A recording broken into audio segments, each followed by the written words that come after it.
31వ కీర్తన 24వ వాక్యం.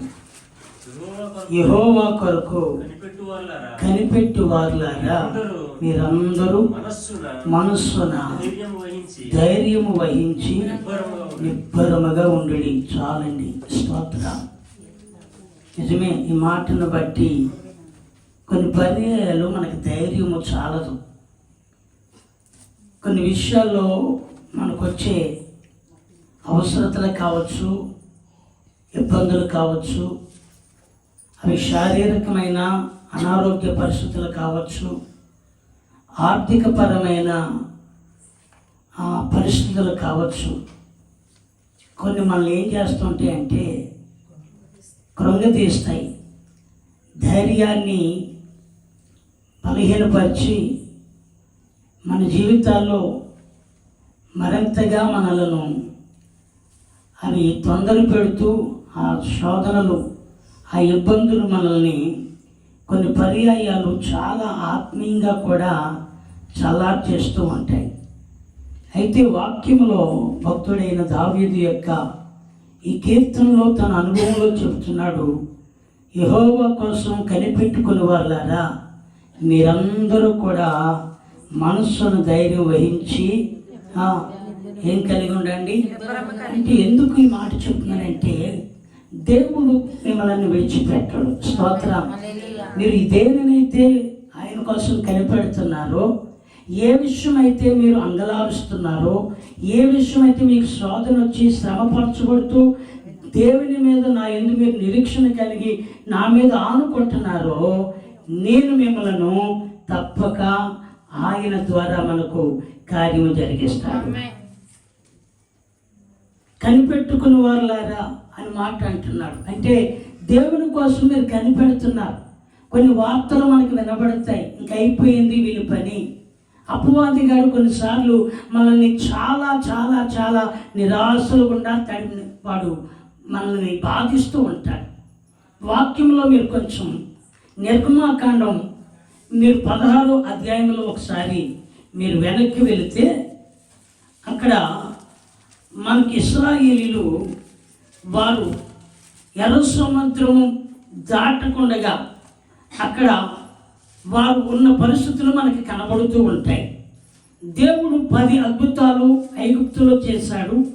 10వ అద్భుతం ద్వారా ఫరో పూర్తిగా ఇశ్రాయేలు ప్రజలను విడిచిపెట్టేశాడు. మీరు ఇక్కడ ఎవరు ఉండొద్దు, మీ పశువులు, మీ గొర్రెల మందలు, మీ గాడిదలు, మీకున్న సంపద అంతా, మీ పిల్లలు, మీ భార్యలు, మొత్తం అందరూ కూడా ఈ దేశాన్ని విడిచి వెళ్ళిపోండి అనేటట్లుగా దేవుడు 10వ అద్భుతం ద్వారా ఫరోను బహుగా భయపెట్టాడు. దేవుని స్తోత్రం. హల్లెలూయా. మీరు చూస్తే 15వ అధ్యాయం అంతా కూడా అద్భుతమైన వారు పాటలు పాడినట్లు, ఆరాధన చేసినట్లుగా, గాన ప్రతిగానాలు చేసినట్లుగా 15వ అధ్యాయాన్ని మనం చూడగలుగుతాం. స్తోత్రం. హల్లెలూయా. మీరు 15వ అధ్యాయంలో చూడండి, ఏమని ఉంటుంది? మోషే ఇశ్రాయేలు యెహోవాను గురించి ఈ కీర్తన అంటే ఉల్లాసముగా ఉన్నారు. అంత హ్యాపీనెస్ వాళ్ళకు ఉంది. చాలా శక్తివంతంగా, చాలా ధైర్యముగా, చాలా ఆనందంగా వారు ఆ బానిసత్వం నుంచి, ఆ కఠినమైన శ్రమల నుండి వారు బయటపడిన తర్వాత వారి నోట దుఃఖము లేదు, విచారం లేదు, చాలా ఎంజాయ్మెంట్ ఉంది. స్తోత్రం. చాలా ఉత్సాహం కదండి. ఎందుకంటే మనకు ఒక శిక్ష తగిలిందంటే మనకి ఎంత ఆనందం వచ్చేస్తుందో. ఆమె ఒక మాట చెప్పాలంటే, విదేశానికి వెళ్ళారు 3 సంవత్సరాలు 4 సంవత్సరాలు అగ్రిమెంట్ మీద పనికి వెళ్ళారు వాళ్ళు. అయితే 3 ఏళ్ళు వాళ్ళు ఎంత పని చేసినా అక్కడ జైల్లో ఉన్నట్టే. స్తోత్రం. ఎక్కడున్నట్టు చెప్పాలి. 3 ఏళ్ళు అక్కడ పని చేసినా, 3 ఏళ్ళు వాళ్ళు బయట తిరిగినా, 3 ఏళ్ళు ఫోన్ కాంటాక్ట్లో ఉన్నా, 3 ఏళ్ళు వీడియో కాంటాక్ట్లో ఉన్నా, 3 ఏళ్ళు కూడా ఎక్కడున్నట్టు? జైల్లో ఉన్నట్టే. ఎందుకంటే జీతం వచ్చినా నువ్వు ఎప్పుడు రావాలంటే అప్పుడు, నీ స్వజనుల దగ్గరికి వెళ్ళడానికి వీల్లేదు, నీ కుటుంబాన్ని చూడడానికి వీల్లేదు, నీ ప్రయాణం చేసి నేను మళ్ళీ వస్తానయ్యా అని చెప్పడానికి కూడా అక్కడ అనుమతి లేదు. ఎందుకంటే ఆ అగ్రిమెంట్ ప్రకారంగా 3 ఏళ్ళు కావచ్చు, 4 ఏళ్ళు కావచ్చు, ఆ టైం అయ్యేదాకా మన దగ్గర ఏదైతే పాస్పోర్ట్ ఉందో, ఏ వీసా అయితే ఉందో, ఏ కార్డ్స్ అయితే ఉన్నాయో అవన్నీ వాళ్ళ దగ్గర తీసుకుని ఇక మనకి తిరిగి వచ్చే ప్రయాణానికి ఏ అవకాశం లేకుండా మనల్ని వారు స్వాధీనపరుచుకుంటారు. స్తోత్రం. ఇప్పుడు చెప్పండి, అక్కడ 4 ఏళ్ళున్నా 3 ఏళ్ళున్నా డబ్బులంటే సంపాదించాం, కానీ ఏదన్నా కష్టం వచ్చింది వెళ్ళడానికి ఉంటుందా? వార్త విని ఏడవడం తప్ప, వార్త విని బాధపడడం తప్ప ప్రయాణం చేయడానికి అవకాశాలు ఏమి ఉండవు. ఎందుకంటే వాళ్ళు నిన్ను పంపడానికి ఇష్టపడరు. కారణం ఏంటంటే ఒకవేళ వెళితే నువ్వు వస్తావో రావో, వాళ్ళు నష్టపోతారు. కనుక ఎంత మాత్రం అగ్రిమెంట్ ప్రకారంగా మనం ఎక్కడికి వెళ్ళినా, న్యాయాధిపతుల దగ్గరికి వెళ్ళినా, కోర్టుకి వెళ్ళినా, ప్రజాప్రతినిధి దగ్గరికి వెళ్ళినా వాళ్ళు చెప్పే మాట ఏంటంటే టైం అయ్యేదాకా కూడా మేమెవరము నీకు న్యాయము చేయలేము అని వారు కూడా మాట్లాడతారు. ప్రియమైన సహోదరులారా, ఇక్కడ మనం చూస్తే ఇప్పుడు ఆ ప్రాంతం నుంచి ఆ టైం అయిపోయిన తర్వాత ఇంకొక 2 నెలల్లో నేను వెళ్ళిపోవచ్చు, 1 నెల ఇంకా అడ్వాన్స్గా ఉంది, కానీ ఇక నేను పంపించేస్తున్నామని చెప్పేసరికి వాళ్ళకి ఎంత సంతోషం వచ్చేస్తుందో. స్తోత్రం. నా దేశం వెళ్ళిపోతున్నాను, నా ఇంటికి వెళ్ళిపోతున్నాను, నా పిల్లల దగ్గరికి వెళ్ళిపోతున్నాను, నా కుటుంబం దగ్గరికి వెళ్ళిపోతున్నాను, నా సొంత స్థలానికి వెళ్ళిపోతున్నాను. అమ్మ బాబు, ఇన్ని రోజులు నేను ఇక్కడ ఎలా బ్రతికాను అనే దినానికి 1 సంవత్సరం లాగా, 1 సంవత్సరానికి 1 యుగంలాగా ఎంచుకొని ఇప్పుడు ఎప్పుడైతే నువ్వు వెళ్ళిపోవచ్చు అనే మాట వచ్చిందో ఇక వెంటనే ఆలస్యం చేయకుండా సర్దుకున్నట్లుగా బ్యాగులు సర్దుకొని వెంటనే ఆ స్థలం నుంచి ముందు బయటకు వచ్చేస్తాం. దేనికి స్తోత్రం. హల్లెలూయా. ఎందుకంటే 1 నెల ఇంకా ఉంటుండగా పంపించేస్తున్నారు కాబట్టి మళ్ళీ వాళ్ళు మనసు మార్చుకుని వచ్చి మళ్ళీ వెనక్కి రమ్మని, కాలం అవ్వకుండా, టైం అవ్వకుండా నువ్వు వెళ్ళవలసిన పని లేదు, నువ్వు వెళ్ళకూడదు అని ఎక్కడంటారేమో అని ఉన్నపాటిని బ్యాగులు సర్ది వెంటనే బయలుదేరిపోయి వచ్చేసే వాళ్ళు ఎలాగైతే ఉంటారో ఇక్కడ ఇశ్రాయేలు ప్రజలు అంత హ్యాపీగా ఫీల్ అయ్యారు. దేవునికి స్తోత్రం. హల్లెలూయా. చాలా సంతోషంగా బయటకు వచ్చారు, చాలా ఆర్భాటంగా. అందుకే వాళ్ళు ఏం పాడుతున్నారట? కీర్తనలు యెహోవాను గూర్చి గానము చేసెను, ఆయన మిగిలి అతిశయించి జయించెను అని పాడుతూ పాడుతూ పాడుతూ వాళ్ళు ఎంత ఉత్సాహంగా ఉన్నారో. అందుకే ఇంకా 13వ వచనంలో అంట, నీ విమోచించిన నీ ప్రజలు నీ కృప చేత తోడుకొని పోతివి, నీ బలము చేత వారిని నీ పరిశుద్ధ ఆలయమునకు ఏం చేసావు? నడిపించితివి. నిజమే. వాళ్ళు ఇప్పుడు ఎక్కడికి నడుస్తున్నారంటే, వాళ్ళు ఎంత ఆనందిస్తున్నారంటే, దేవా నీ కృప చేత మమ్మల్ని తోడుకొని వచ్చేసావు. స్తోత్రం. ఎవరి కృప చేత? నిజమే. నువ్వు కరుణించడం ద్వారా మేము బయటకు వచ్చాం, నువ్వు మా పట్ల అద్భుతాలు చేసావు, నీ ప్రజలను విడిపించడానికి పొడవ ఎదుట నువ్వు జరిగించిన సూచక్రియలను బట్టి మేము నీ కృప చేత విడిపించబడ్డాం. వాళ్ళు అంటారు, ఇప్పుడు నీ మందిరంలో మేము సంతోషంగా ప్రవేశిస్తున్నాం. దేవుని స్తోత్రం. అంటున్నాడు కదా, నీ బలము చేత వారిని నీ పరిశుద్ధాలయమునికి ఏం చేస్తున్నావు? నడిపించితివి. జనములు దిగులు పడును. దేవునికి స్తోత్రం. నీ ఏమంటున్నాడు? నీ బలము చేత వారిని నీ పరిశుద్ధమైన మందిరానికి కూడా ఏం చేస్తున్నావు? ఎందుకంటే వాళ్ళు దేవుని సన్నిధి లేదు. వాళ్ళకి ఎప్పుడైతే ఐగుప్తులో ఉన్నారో దేవుని సన్నిధిలో కూడుకోవడం లేకపోయింది, బానిసత్వంలో ఉండిపోయారు, కఠినమైన దాస్యత్వంలో ఉన్నారు, వెట్టి చాకరీలో ఉన్నారు, బహుకరమైన ఇబ్బందులతో ఉన్నారు, సంతోషం లేని వారిగా ఉన్నారు. ఫ్రీడమ్ వారి జీవితంలో ఏ ఒక్కరోజు ఆనందించిన దినాలు లేవు. ప్రియమైన దేవుని బిడ్డలారా, ఇప్పుడు నీ బలము చేత నీ పరిశుద్ధమైన ఆలయమునకు నువ్వు తోడుకొని పోతున్నావు. స్తోత్రం. ఈ అధ్యాయం అంతా పాటలు పాడుతూ పాడుతూ పాడుతూ ఎంతో ఉత్సాహంగానే ఉన్న వీళ్ళు 16వ అధ్యాయం వచ్చేసరికి అంటున్న మాట ఏంటంటే వాళ్ళ ధైర్యాన్ని కోల్పోతున్న మాటలు కనబడతాయి. హల్లెలూయా. మీరు 16వ అధ్యాయం వస్తే మీరు చూడండి. ఇప్పుడు మీరు చదివితే ఇప్పుడు 4వ వాక్యం చదవండి. ఇదిగో నేను ఆకాశం నుండి మీ కొరకు ఆహారం యెహోవా మోషేను చూచి. ఒక్క నిమిషం క్షమించండి. దేవునికి స్తోత్రం. దేవునికి స్తోత్రం. 14వ అధ్యాయంలోనికి రండి.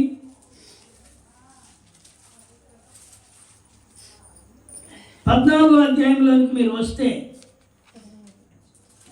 దేవుడు చేసిన ప్రతి కార్యములను బట్టి, ప్రతి అద్భుతములను బట్టి వాళ్ళు విడుదల పొందిన వీళ్ళు 14వ అధ్యాయంలో మనం చూసినప్పుడు ఒక మాట అంటారు. ఏమని? వాటిలో ధైర్యం కోల్పోయిన మాటలు మనం చూస్తాం. హల్లెలూయా. మీరు చూడండి, 8వ వచనం చదవండి. యెహోవా ఐగుప్తు రాజైన ఫరో హృదయమును కఠినపరచగా అతడు ఇశ్రాయేలీయులను తరిమెను. అట్లు ఇశ్రాయేలీయులు బలిమి చేత బయలు వెళ్ళుచుండిరి. ఐగుప్తీయులు అనగా ఫరో రథముల గుర్రములన్నీయు అతని గుర్రపు రౌతులు అతని దండును వారిని తరిమి బయల్సెఫోను ఎదుటనున్న పీహహీరోతునకు సమీపమైన సముద్రము దగ్గర వారు దిగి ఉండగా వారిని కలిసికొనిరి. మీరు గమనించే ఒకప్పుడు మాట్లాడిన మాటలు మళ్ళా ఈ 16వ అధ్యాయంలో వారు అక్కడ ఎలా మాట్లాడారో మళ్ళీ 16వ అధ్యాయంలోకి వచ్చేసరికి మాట్లాడుతున్న మాటలు, ఈ 2 సందర్భాలను మీకు చూపెడుతున్నా. తెలుగు స్తోత్రం. ఇది ఎప్పుడు మాట్లాడిన మాటలు? ఎర్ర సముద్రము దాటక మునుపు మాట్లాడిన మాటలు ఇవి. హల్లెలూయా. ఎర్ర సముద్రం దాటక మునుపు ఇప్పుడు ఫరో సైన్యం మరలా ఎదురవుతూ ఉండగా, ఫరో సైన్యం వారిని తరుముతూ ఉండగా మోషేతో ఒక మాట అంటారు. ఏమనంటే 11వ వాక్యం మీరు చదివితే, 11వ వాక్యం ఐగుప్తులో సమాధులు లేవని, మీరు 16వ వాక్యం కూడా మీరు చదివితే ముందు ఎవరికి మొరపెట్టారని ఉంది. నిజంగా దేవునికి మొరపెడితే వీళ్ళకి ఏం రావాలి? ఏముండాలి? వాళ్ళు విశ్వాసంతో మొరపెట్టారా? ఒక పక్క మొరపెడుతున్నారు కానీ వాళ్ళు ఏం లేదు. అది వెంటనే ఇంత కార్యము చేసిన దేవుడు ఇదెందుకు చేయడు, ఎంత అద్భుతం చేసిన దేవుడు మమ్మల్ని ఇక్కడ వదిలేస్తాడా అనే విషయంలో వారు ధైర్యాన్ని తెచ్చుకోవాల్సిన వాళ్ళు పిరికివారుగా మాట్లాడుతూ వచ్చారు. మీరు చూస్తే ఇప్పుడు ఆ 11వ వచనంలో ఉంటుంది, అంతటి వారు మోషేతో ఐగుప్తులో సమాధులు లేవని ఈ అరణ్యములో చచ్చుటకు మమ్మల్ని రప్పించావా? మమ్మల్ని ఐగుప్తులో నుండి మమ్మల్ని ఐగుప్తులో నుండి రప్పించి ఎలా చేయనేలా? అరే బాబు, మా దగ్గరికే రావద్దు అని చెప్పాం. మేము ఆల్రెడీ ఒకవేళ ఎట్టి బాధలు వచ్చినా, ఐగుప్తులో బాధలు పడ్డానికైనా, వాళ్ళ చేత తన్నులు తినడానికైనా, వాళ్ళ చేత వెట్టి చాకరీ చేయించుకునే వాళ్ళకి మేము చాకరీ చేయడానికైనా మేము ఖచ్చితంగా అక్కడే ఉండిపోతాం. కానీ ఇప్పుడు ఎటు కాని పరిస్థితుల్లో మమ్మల్ని ఇక్కడికి తీసుకొచ్చావు మోషే, ఇది నీకు ఏం న్యాయమయ్యా అన్నట్టుగా మోషే మీద సనగడం మొదలెడుతున్నారు. హల్లెలూయా. మీరు చూడండి, మా జోలికి రావద్దన్నాం కదా, ఐగుప్తీయులు దాసులు వగ్గుమని ఐగుప్తులో నీతో చెప్పాం కదా, నీవు ఈ అరణ్యంలో చచ్చుడి కంటే ఐగుప్తీయులు దాసులు వగితే మేలని చెప్పి అందుకు మోషే భయపడుకొని మీరు ఊరక నిలుచుండి చూడుడి, మీరు నేను చూచిన ఈ ఐగుప్తీయులను ఇక మీదట మరి ఎన్నడూ చూడరు. దేవునికి స్తోత్రం చెబుదాం. చూడండి, దేవుడు ఇక్కడ వారిని ధైర్యపరచుతున్న మాట మనకు కనబడుతుంది. ఆమె ఏం చేస్తున్నాడు? మీరు ధైర్యాన్ని విడిచిపెట్టకండి. ఇందాక 30 ఎన్నో ఎత్తున్నది 31:24 ఏమంటున్నాడు? యెహోవా కోసము కనిపెట్టుకుని వారులారా, మీరందరూ మనస్సును ధైర్యం వహించి నిబ్బరముగా ఉండుడి. స్తోత్రం. ఇక్కడ మోషే అంటున్నాడు, ఎందుకు మీరు భయపడుతున్నారు? ఎందుకు మీరు కలవరపడుతున్నారు? ఎందుకు మీరు అధైర్యపడుతున్నారు? నేడు దేవుడు మాట్లాడుతున్న మాట చెప్తున్నాడు, ఇంతవరకు మీరు చూసిన ఈ ఐగుప్తీయులని ఇక మీద ఎన్నడూ కూడా మీరు చూడరు. దేవుడికి స్తోత్రం. మీరు ఓరకనే నిజమే, దేవుడు తన కార్యముల పట్ల ప్రియులారా కొన్నిసార్లు మనం తొందరపడిపోతూ ఉంటామేమో, కానీ దేవుడు తన కాలం వచ్చాక తన కార్యం చేయడం మొదలెడతాడు. స్తోత్రం చెప్పండి. కొంచెం ఆలస్యం అవుతుందేమో, కానీ కొంత నష్టం కలుగుతుందేమో కానీ, కొన్నిసార్లు నిందలు వస్తాయేమో కానీ, కొన్నిసార్లు తృణీకరించబడచ్చు కానీ, కొన్నిసార్లు ఎదుటి వారికి మనం చాలా హేళనగా కనబడతామేమో కానీ, ఒక కాలం వస్తుంది ఆయన నిన్ను ఎవరైతే సిగ్గుపరచడానికి, ఎవరైతే నిన్ను హేళన చేయడానికి, ఎవరైతే నిన్ను తృణీకరించి మాట్లాడడానికి, ఎవరైతే నీ మీద అనేక రకాలైన గుసగుసలాడుతూ మాట్లాడారో వారందరూ నీ ముందు లేకుండా దేవుడు చేస్తాడట. చప్పట్లు పెడుతుంది ఆయన చేయబోతున్న దేవుడు. అందుకే మీరు ఆ మనస్సును ఏం వహించండి, మీరేం వహించండి, మనస్సును ధైర్యం వహించండి. మీరు ధైర్యం కలిగి ఉండండి. దేవుని మీద ఆనుకుని ప్రార్థన చేస్తున్న మీరు, విశ్వాసంతో కనిపెడుతున్న మీరు, కొన్నిసార్లు జరగలేదు అని అనుకోవద్దు. తగిన కాలమందైనా ఖచ్చితంగా జరిగింది. స్తోత్రం. అక్కడ వరకు పాటలు పాడుకుని వచ్చారండి వీళ్ళు. ఎర్ర సముద్రం దాటాక అంటేనే మళ్ళా వాళ్ళకి వచ్చేసిన బలహీనత ఏంటంటే తిండి లేదు అని. ఏం లేదని మీరు చూస్తే 16వ అధ్యాయంలో మీరు చూస్తే ఏమనుంటుందంటే,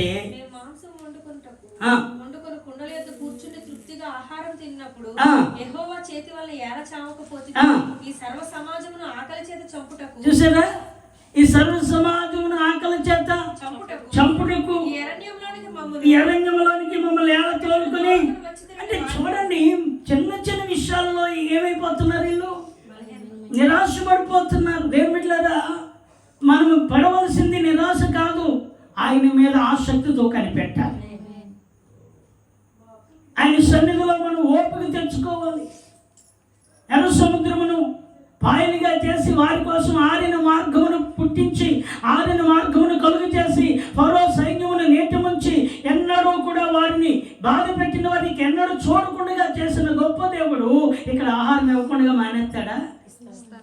చెప్పాలి. స్తోత్రం. పాటలు పాడారు కదా, ఆయన కృప వలన మేము తోడుకుని రాబడ్డాం, ఆయన బాహువు చేత ఆయన పరిశుద్ధ స్థలమునకు మమ్మల్ని దేవుడు తోడుకొస్తున్నాడని పాటలు పాడిన పాటలు మళ్ళీ ఇక్కడ ఏమైపోయాయి? వాళ్ళ సాక్ష్యం ఏమైపోయింది? వాళ్ళ ధైర్యం ఏమైపోయింది? వాళ్ళ విశ్వాసం ఏమైపోయింది? చిన్న చిన్న వాటి దగ్గరకు వచ్చేసరికి ఇక సాధ్యము కాదు అనుకుంటూ వాళ్ళ సరుగుతున్నారు. అందుకంటాడు, మీరు దిబ్బరమ కలిగి ధైర్యమును వహించండి. దేవునికి స్తోత్రం. ఏం కలిగి? నిబ్బరమ కలిగి ఉండండి. ఎవరు చెప్పే మాటో, ఎవరి ద్వారా పలుకుతున్న మాట విని మీరు కృంగిపోతున్నారేమో, నీ దేవుడు సర్వాధికారి.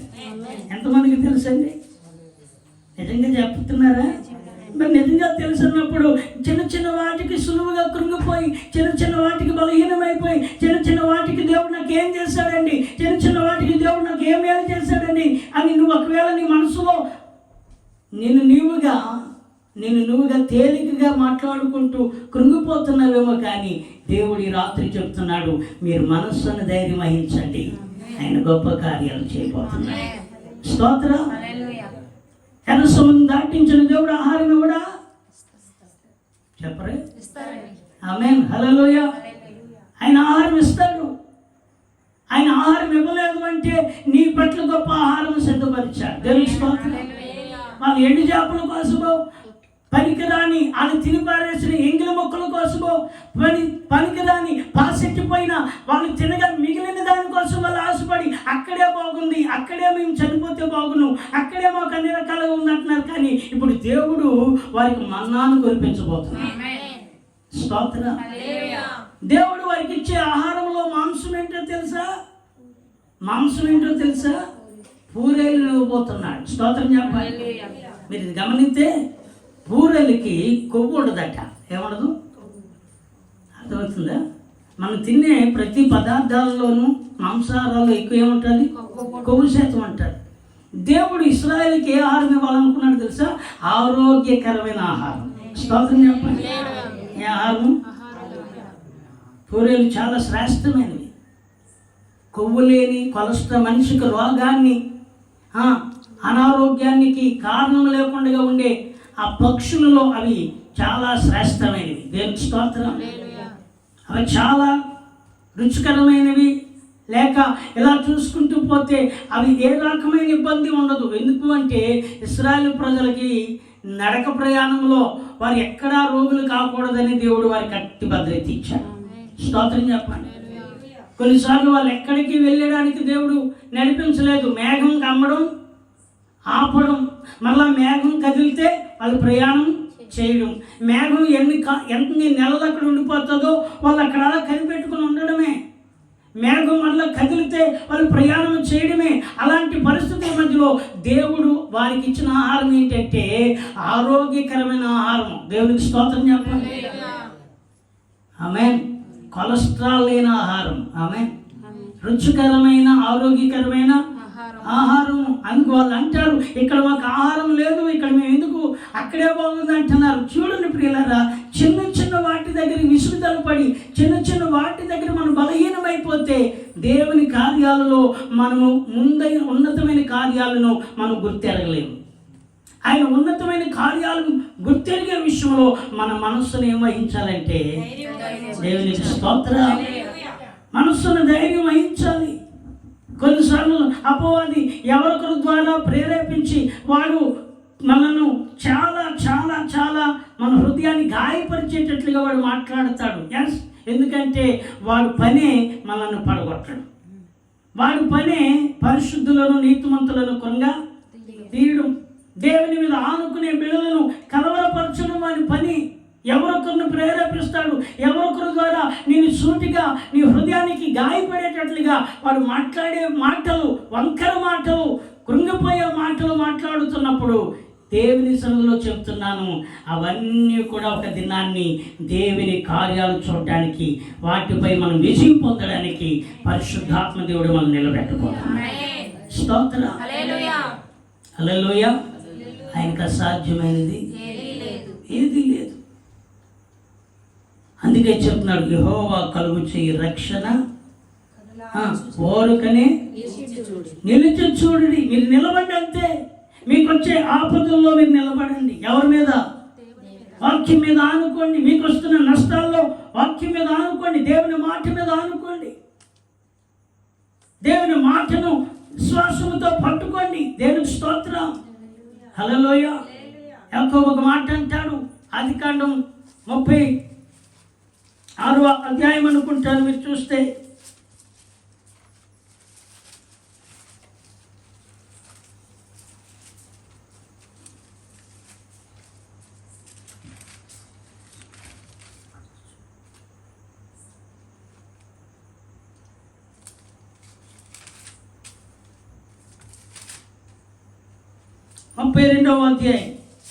ముప్పై రెండవ అధ్యాయం మీరు చూస్తే యాకోబు అంటాడు కదా,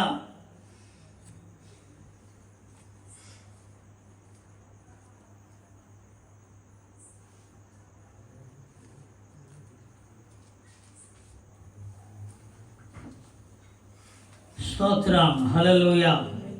నేను చేతికర్రతో వచ్చాను అని అంటాడు ఇక్కడ.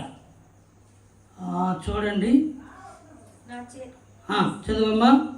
నీవు నీ సేవకుని చేసే సమస్తమైన ఉపకారములకు సమస్త సత్యమునకును అపాత్రుడను. ఎట్లనగా నా చేతికర్రతో మాత్రమే, నా చేతికర్రతో ఎన్నో వచ్చును, 10వ వచనం చదవండి. నా చేతికర్రతో మాత్రమే, నా చేతికర్రతో మాత్రమే ఈ యోర్దానును దాటితిని, ఇప్పుడు నేను 2 గుంపులైతిని. దేవునికి స్తోత్రం. యాకోబు ఒకప్పుడు వెళ్ళినప్పుడు ఒక కర్ర ఒకటే ఉంది. ఏముందట? ఒక కర్ర మాత్రమే ఉంది నా దగ్గర. కానీ దేవుడు ఇప్పుడు నన్ను 2 గుంపులుగా ఉన్నతంగా మార్చాడు. దేవునికి స్తోత్రం చెప్పండి. ఎన్నయ్యాడు? 2 గుంపులు విస్తారంగా పెరిగాడు. వెళ్ళేటప్పుడు ఏం పట్టుకుని వెళ్ళాడు యాకోబు? ఒక చేతికర్ర. అందుకే తేటగా అంటున్న మాట ఏంటంటే, నీవు నీ సేవకుని చేసిన సమస్తమైన ఉపకారములను, సమస్త సత్యములకు నువ్వు ఏమై ఉన్నావు? నేను అపాత్రుడును. ఎట్లనగా నా చేతి కర్రతో మాత్రమే ఈ యోర్దానును దాటితిని, ఇప్పుడు నేను 2 గుంపులైతిని. దేవునికి స్తోత్రం, హల్లెలూయా. దేవుడు నన్ను ఏం చేశాడు? ఉన్నతంగా. యాకోబు ప్రియులారా, రాత్రంతా ఒక దినాన్ని యాకోబు ఒంటరి వాడు. ఒక దినాన్ని యాకోబు చాలా చాలా చాలా భయస్థుడిగా రాత్రంతా అరణ్యంలో గడిపినవాడు. ఏ రకమైన కాపుదల అక్కడ లేని పరిస్థితులు, ఏ ఆదరణ అక్కడ లేని పరిస్థితులు, ఎవరు కూడా తనకు తోడుగా ఉన్నట్లుగా లేని పరిస్థితుల మధ్యలో యాకోబు దేవునితో అడుగుతూ వచ్చాడు, దేవా నేను వెళుతున్న స్థలంలో నువ్వు నాకు తోడయ్యండి, నీవు నన్ను ఆశీర్వదించి నన్ను నీవే నడిపించాలి. దేవునికి స్తోత్రం. ఆమేన్. హల్లెలూయా. యాకోబు ఇప్పుడు ప్రయాణం చేసి అదిగో ఆ యొక్క తన మేనమామ ఇంటికి వచ్చాడు. 7 ఏండ్లు ఒకరి కోసము, 7 ఏండ్లు ఒకరి కోసము, మరొక 7 ఏండ్లు తన జీవనం కోసము అతడు పనిచేస్తూ కేవలము దేవుని మీద ఆనుకుని నిలబడ్డాడు. దేవునికి స్తోత్రం చెప్పండి. హల్లెలూయా. యాకోబు రావడం, లాబానికి శకునం చూసి తెలుసుకున్నాడు. లాబాను ఒక అన్యుడు, అతడు ఒక ఏమండి తన జ్యోతిష్యాన్ని చూసుకునేవాడు. లాబాను ఆ యొక్క యాకోబు రావడం అతనికి దీవెనగా చూశాడట. దేవునికి స్తోత్రం. అంటే బహుశా అతడు దీవెన కాదు అంటే ఎప్పుడో పంపించేసిన, అందుకే 7 ఏండ్లు ముందెట్టుకున్నాడు. ఇంకొక 7 ఏండ్లు కుమార్తెల కోసం, ఇంకొక 7 ఏండ్లు మరొకరి కోసం. 21 సంవత్సరం ఏం చేశాడు? 3 ఏళ్ళు 21 సంవత్సరము అతనికి దాస్యత్వం చేశాడు. దేవునికి స్తోత్రం. అతనికి పని చేశాడు, కానీ దేని మీద అనుకున్నాడట? కర్ర. అంటే అదే విశ్వాసం. దేవునికి స్తోత్రం. నేను ఈ ఒంటి కర్రతో ఏం చేశాను? ఇక్కడికి అద్భుతం. నీవు సేవకునికి చేసిన సమస్తమైన ఉపకారములకును సమస్త సత్యములకును నేనేమై ఉన్నాను? ఎట్లనగా నా చేతి కర్రతో మాత్రమే ఈ యోర్దానును దాటితని. ఇప్పుడు నేను 2 జనములుగా మారాను. దేవునికి స్తోత్రం. దేవుడు నిన్ను దీవించాడు. దేవుడు నిన్నెప్పుడు విడిచిపెట్టడు. దేవుడు ఒక కాలం వచ్చేసరికి నీ స్థితిగతులను ఆయన మార్చేస్తాడు. నమ్ముతున్న వాళ్ళ స్తోత్రం చెప్పండి, ధైర్యంగా చెప్పండి. ఈరోజు ఒకవేళ మన పిల్లల స్థితి ఇలా ఉందేమో, ఈరోజు మనం అనుకుంటున్నాం మనం కూలి పని వాళ్ళం, లేదంటే మనం లేబర్గా పని చేసుకునే వాళ్ళం, అంతంత మాత్రాన మన బ్రతుకులు, అంతంత మాత్రాన మన జీవన విధానం. కానీ ఒక దినాన్ని చెప్తున్నాను, దేవుడు నీ పిల్లల పట్ల కార్యాలు చేయాలి. స్తోత్రం చెప్పండి. ఎందుకంటే ఆయన దీవెన 1000 తరముల వరకు ఉంటారు. స్తోత్రం. ఎన్ని తరాలు? దేవుని దీవెన 1000 తరాల వరకు ఉంటారు. ఆమె చెప్పండి. ఆయన మాట తప్పని దేవుడు. ఈరోజు అనుకున్నారా మోజేసు గారు తమ పిల్లలను డాక్టర్లు చేస్తామని, చదివిస్తామని అనుకున్నారా? చెప్పాలి. హల్లెలూయా, హల్లెలూయా. నా పిల్లలు డాక్టర్లు చదువుతారు, నా పిల్లలు రాబో కాలంలో వైద్యులుగా బయటకు వస్తారు అని మనం అనుకోలేదు. దేవుడు నిన్ను, నీ కుటుంబమును ఆయన ఎప్పుడు ఏ కాలంలో నిన్ను ఆయన బయటికి తీయాలో అప్పుడు తీసుకొస్తాడు. స్తోత్రం చెప్పండి. హల్లెలూయా. అప్పుడు వెయిట్ చేయాలి. అందుకే మీ మనస్సును ఏమి నిలపండి? ధైర్యం నిలపండి. ఈరోజు మనం చూసి ఏం చేసే వాళ్ళ మధ్యలో కృంగిపోవద్దు. ఎక్కిరించే వాళ్ళ మధ్యలో తొందరపడి నువ్వు నోరు జారొద్దు. తొందరపడి ఇంకెందుకులే నేను భక్తి చేయడం, ఇంకెందుకులే నా ప్రార్థన అనుకునేటట్లుగా మనం అవిశ్వాసంలోకి వెళ్ళకూడదు. స్తోత్రం. ఎందుకంటే వంటి కర్రతో వచ్చిన వాడు 2 గుంపులుగా మారాడు. ఆమె చెప్పండి. స్తోత్రం. వంటి కర్రతో వచ్చిన వాడు 2 గుంపులుగా దేవుడు చేశాడు. గొప్ప ఉన్నతంగా చేశాడు. లెక్క పెట్టలేనంత ఆస్తిగా ఆ ఆస్తిపరుడిగా అతడు వస్తున్నాడు. దేవునికి స్తోత్రం. గొప్ప ఐశ్వర్యవంతుడిగా వస్తున్నాడు. తన దగ్గర ఉన్న దాంట్లో మేలైనవి తన అన్నకు బహుమానముగా పంపుతున్నాడు. దేవునికి స్తోత్రం. ఎంత గొప్ప కృప అంటే అది మనం దేవుని కార్యాలను వేచి చూడాలి. స్తోత్రం. మీ మనసును నిర్వహించండి. చెప్పండి, నిర్వహించండి. మీ మనస్సును యెహోవా యందు భయభక్తులు గలవారులారా, యెహోవా కోసం కనిపెట్టుకునే వారులారా, మీరందరూ ఏం కలిగి ఉండండి? మనస్సును ధైర్యమును వహించండి. నిబ్బరముగా ఉండండి. ఆయన మిమ్మల్ని ఎక్కడ నడిపించబోతున్నాడు. స్తోత్రం. ఏమండి, ఎస్తేర్ని ఎప్పుడన్నా రాని పక్కలో కూర్చుంటాడని మొద్దుగా అనుకున్నాడా? రాయన అయిపోతుంది నా కూతురు అని అనుకున్నాడా? అసలు ఊహకందని దేవుని కార్యాలు. దేవునికి స్తోత్రం. అసలు ఊహకందని పోనీ ఎస్తేరు రాణి అయితే అయింది, కానీ మొద్దుకై ప్రధాని అవుతాడని అనుకున్నాడా? మొద్దికై ప్రధాని అవుతాడని అనుకున్నాడా? రాజులు దేని మీదైతే ఊరేగించి ప్రజలు రాజుకి ఎలాంటి సన్మానం చేసి ఘనతనిస్తారో అలాంటి సన్మానానికి ఘనతకు మొద్దికై అర్హత కలిగిన వాడని ఎప్పుడూ కూడా నా పట్ల ఇలా జరుగుతుంది అనుకోలేదు. కానీ అతడు దేవుని యందు మనస్సును ధైర్యం ఉంచాడు. ఆ మొద్దికయ్యే ఇప్పుడు ఆ యొక్క షూషను కోటలో ఏమండి 120 సంస్థానాలకి ఏమండి 127 సంస్థానాలకి అతడు ఇప్పుడు ప్రధాని అయిపోయాడు. స్తోత్రం చెప్పండి. హల్లెలూయా. కలవరాలు వచ్చేసేయి లేదా? చంపేస్తామని వార్తలు వెళ్ళాయా లేదా? అందరినీ ఓచుకొత కోసేయండి వార్త వెళ్ళిందా లేదా? ఆ జాతి యూదులు ఎక్కడున్నా సరే బ్రతకనివ్వకూడదని తాకీదులు వెళ్ళాయా లేదా? వీళ్ళారు ఒకటి గమనించండి, వాళ్ళ ధైర్యం ఒకటే, మా దేవుడు వేరే దిక్కుని సహాయం అవుతాడు. స్తోత్రం చెప్పండి. ఎంత అద్భుతం అండి, ఎంత ఆశ్చర్యమైన కార్యం అండి. ఎక్కడో వాళ్ళకి అసలు ఆ యూదులంటే నచ్చని స్థితిలో ఆ హామాన్ అనేవాడు కక్ష కట్టి క్రూరత్వంగా అతడు ఉన్నాడు. వంగకయు సాష్టాంగ పడుకయు నమస్కరించకయు ఇదిగో మన యొక్క దేశంలో ఒక జాతి వారు ఉన్నారు, వారందరినీ కూడా మనం తొలగించకపోతే మన మీద రేపు వారు అయితే వాళ్ళు తిరుగుబాటు చేసి వాళ్ళు మనలను రాజుగా గుర్తించుకుండగా వాళ్ళు సింహాసనానికి విరోధంగా లేస్తారని రాజుతో లేని అనుమానపు మాటలు దుర్వార్తలు పుట్టించి అదిగో 60 రాజు యొక్క చెవిలో ఆ మాటలను ఊదితే ఒకరోజు వాళ్ళంతా ప్లాన్ వేసేసారు, కానీ ఆ ప్లాన్ను దేవుడు తిరగరాసేశాడు. స్తోత్రం చెప్పండి. ఒక కాలం వచ్చింది, ఏ జనాంగం అయితే చంపబడాలనుకున్నారో అదే జనాంగం స్వతంత్రులైపోయారు. స్తోత్రం చెప్పండి. కారణం ఏంటో తెలుసా? మనసునేంటి మొదటికి ధైర్యం ఏంటో తెలుసా? నీవు మర్చిపోయిన దేవుడు వేరొక దిక్కు నుంచి వేరొక దిక్కు నుంచి దేవుడు సహాయం పంపుతాడు. నీ కుటుంబం ఎప్పుడు విడిచిపెట్టడు, నీ పిల్లల్ని విడిచిపెట్టడు. ఒక నువ్వు అనుకుంటున్నావు ఇక నా బ్రతుకులో చూడలేనేమో అని, కానీ ఆయన అంటాడు, మొద్దికై నువ్వు పనివాడిగా ఉండడానికే అనుకుంటున్నావు, నువ్వు పనివాడిగా ఇదే పనిలోనే నీ జీవితం బాగుంటుందేమని దేవా ఈ పనిలో నన్ను నిలబెట్టి ఈ శ్రమ నుంచి విడిపించిన ఆయన నువ్వు అడుగుతున్నావు వాస్తవమే, కానీ నీ పనిని కూడా నేను మార్చేస్తున్నా. స్తోత్రం చెప్పండి. నీ ఉద్యోగ హోదాను మార్చేస్తున్నాను. ఆమె చెప్పండి. హల్లెలూయా. నీ పిలుపు నీ పేరుని ఘనతనెక్కించేటట్లుగా చేయబోతున్నాను. ఇది ఎవరికి తెలియదు, యూదులకి ఎక్కడ తెలియదు, అది ఎవరికి ఆ ఓకందని కార్యం. దేవుని స్తోత్రం.